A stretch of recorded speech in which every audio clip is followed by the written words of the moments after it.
Hey guys, welcome back to Bookish Islander. My name is Juan. I hope you're all doing very well. Today I'm going to talk about some books I love but I haven't had the chance to talk about here on my channel yet. The reason for this is that all the books I am going to talk about are books that I read before I joined BookTube. I guess I might have mentioned one or two of them in passing before, but here's your chance to get to know my taste in books a little more. I don't know if any of the books I loved before joining BookTube will surprise you or not, but feel free to let me know in the comment section down below once you've watched the whole video. The first book I want to talk about is Home by Marilynne Robinson. I am just going to come right out and say it. Marilynne Robinson is the greatest American novelist alive today. What is so remarkable is that Robinson has only published 4 novels, and each one of them is a masterpiece. Her first novel was Housekeeping, which came out in 1980, and she only published her second novel, Gilead, in 2004.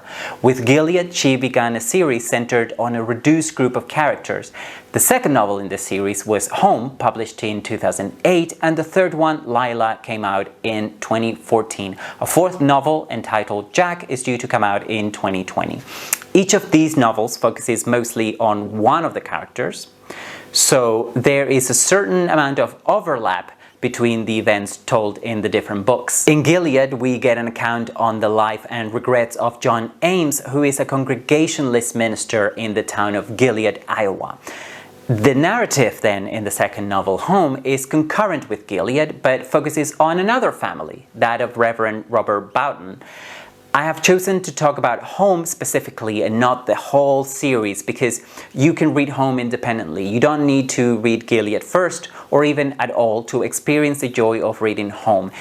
If anything, Home could be seen as a companion to Gilead, and of course I would say read all of them because they're wonderful, but you don't really have to. Okay, so going back to Home. Reverend Robert Boughton is an elderly Presbyterian minister on death's door and best friend to John Ames, the main character in the first novel. But Home is really the story of his son, Jack, the black sheep of the family. Jack's story is told from the perspective of his sister Glory, who has recently moved back to Gilead to care for their father. Jack's past comes to light when he also returns to town, and readers of the first novel begin to see Gilead as a different town. There are a lot of secrets in town, and specifically in the Boughton family. The interplay between the 3 members of the Boughton family, who once again find themselves under the same roof, is delicious. If you read Gilead and then Home, you'll notice a stark contrast between the 2 novels. While Gilead is hopeful, if also a bit sad, and essentially tells the story of what most people would call a good man, Home is darker and a lot sadder, but both novels have at their core male characters. But in Home, the perspective is female, okay, because the perspective of Glory. Glory has to deal with the differences between Jack, her brother, and their father, the Reverend. But although the point of view is Glory's, Home is told in the third person by an omniscient narrator. And that's a contrast again with Gilead, which is told in the first person. The next book I have is completely different, possibly the only true classic I'm going to talk about in this video, and I am referring to The Life and Opinions of Tristram Shandy by Laurence Stere. This is an 18th century novel. I've read it a few times. The first time as an undergraduate, I didn't get much out of it, but then I had to revisit it as an MA student and spent almost a year working on it. But don't worry, I'm not going to get all academic on you and give you a summary of my thesis or anything like that.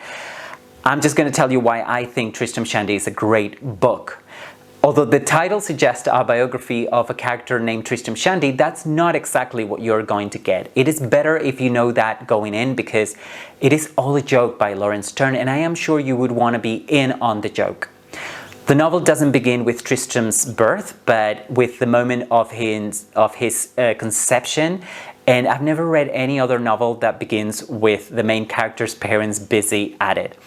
If you want to find out about Tristram's birth, you're going to have to wait until you get to volume 3. So you can guess from this that you're not going to get much about the life of Tristram Shandy. The novel wants readers to work with it, get involved and interpret the plot. The 18th century English novel in general is fantastic. If your idea of the English novel comes from reading Victorian novels from the 19th century with a linear plot, you know, Middlemarch, then reading something like Tristram Shandy will blow your mind. Be prepared for digressions and commentary interrupting the plot.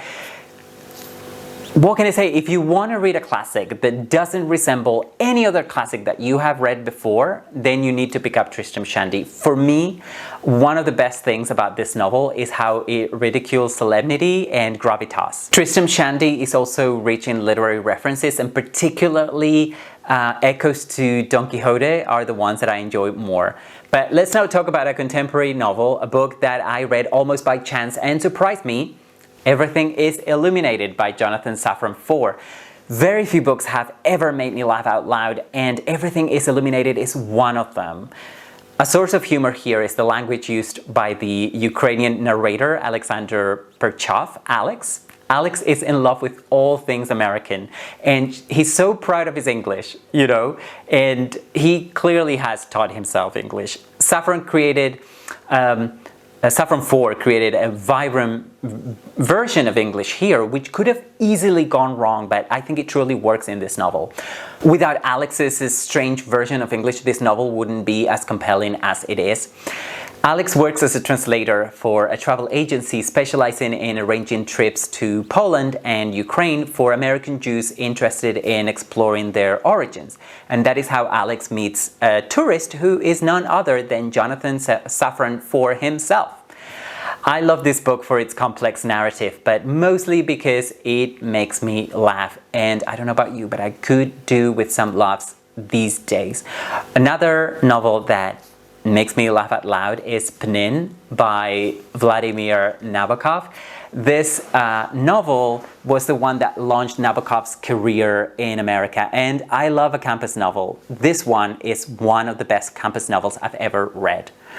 If you want to watch an excellent review of Pnin, you should check out a video by the book chemist, which I link to the description box. I'm a big fan of Lolita, but some people have told me that they wouldn't read it because of its subject matter, and while I don't agree with that approach to books, I do respect it. But I'd say to people who feel like that, don't worry about Lolita, pick up Pnin, you won't regret it. I would love to read Pnin again very soon, and another book I'd love to read again soon is Orlando by Virginia Woolf. Orlando may be the most accessible book by Woolf. It is a satire and an adventure novel whose main character is a poet who lives for hundreds of years but changes sex in every new life. The novel begins during the reign of Elizabeth I, when the main character is born male, and it then goes on until the very day the novel was published, which was October 11, 1928. One of the most fun aspects of this novel is the cameos of important literary figures in English literature, such as the 18th century poet Alexander Pope. Orlando, as you can imagine, has been of interest to feminist scholars and also in the field of gender studies, but it is also a fun novel to read, so don't be put off by that. And talking about a fun novel to read, the next book I want to talk to you might surprise you. I have read Less Than Zero by Bret, Easton, Ellis twice, and I think I could read it many more times and never get tired of it. Less Than Zero is the first novel by the author of American Psycho. It originally came out in 1985, although of course I read it much later. Bret Easton Ellis was only 21 and still a college student when the novel was published. Less Than Zero follows a young college student called Clay who is back in LA for winter break. Less Than Zero is a relatively short novel that details a lifestyle that couldn't be further from mine. Constant partying, drug abuse, violence, sexual promiscuity are all part of the everyday life of Clay and his LA friends. Clay becomes gradually disgusted by what he sees going on around him. He's a nihilistic character, someone who doesn't seem to care about anything or anybody. To me, the best thing about this novel is how well it's aged. I mean, I read it decades after the 1980s and I couldn't put it down. And no doubt some readers might find Less Than Zero shocking, yet Other readers would find it unputdownable, and I definitely belong to the second category. The last book I have is The Excellent Possession by the English writer A.S. Byatt. I first read Possession in college, and talking about this novel takes me back to my college days. I loved studying English at university and discovering amazing books constantly. Possession won the Booker Prize in 1990, and because one of my ongoing reading projects is reading all the books, all the novels that have won the Booker Prize, I'm excited to get to it soon. What is Possession? The shortest way to describe this novel is as a postmodern novel that deals with metafiction, but I'm not sure that would mean a lot to you. So let me try something less postmodern and more conventional. You have two modern-day academics researching the romantic love of two 19th century poets. Perhaps the greatest achievement of this novel is that A.S. Byatt was able to create two fictional poets, Randolph Henry Ashe and Christabel Lamotte, and even composed poems on their behalf. Possession has two settings, one in the late 1980s and the other one in Victorian England. A.S. Byatt is able to write in different styles because apart from the main narrative and the poems that I've already mentioned, the novel also includes letters, diary entries, things like that. Possession is a complex novel, but it can also be read as a straightforward love story between the two academics, Roland Mitchell and Dr. Maud Bailey. It can also be read like a detective novel where the two academics work on solving an enigma from the past. This novel is so exuberant that it engulfs the reader. What can I say? I love it. So, what do you think? I'd love to know if you have read any of these books, and if so, what you think about them. Please let me know in the comment section down below. As usual, please like and subscribe if you haven't already. Thank you very much for watching. I hope to see you again very soon. Bye for now.